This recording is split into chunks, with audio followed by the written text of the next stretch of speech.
আমাদের সামাউল কিন্তু বিলে পুঁটি জাল পেতেছিল, আর এই জালে কিন্তু আজকে অনেক মাছ হয়েছে, একদম টাটকা তাজা পুঁটি মাছ।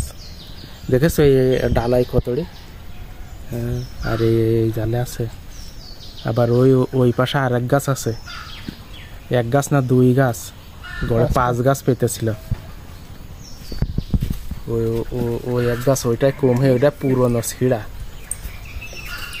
এই ছিঁড়া জাল বল, ছিঁড়া জাল, হ্যাঁ হ্যাঁ, ওইটা হচ্ছে ছিঁড়া জাল, আর এইটা হচ্ছে নতুন জাল। এই জাল কত নিল? তুই কে নিল? 500 টাকা নিল।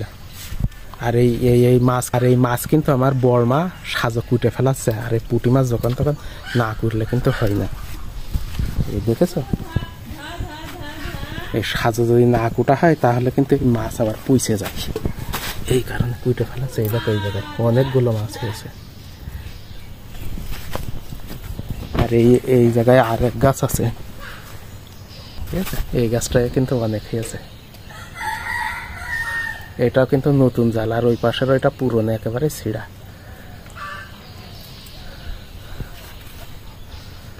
তা গ্রাম অঞ্চলের মানুষ তো, মানে মাছের সময় মাছ পাওয়া যায়, আবার অনেক সময় অন্যান্য শাক সবজিও পাওয়া যায়। এই কারণে গ্রাম অঞ্চলে একটু আয় উপার্জন কম হলেও এদের জীবন কিন্তু অনেক সুখ শান্তি আনন্দের। ব্যয় কম হয় কে,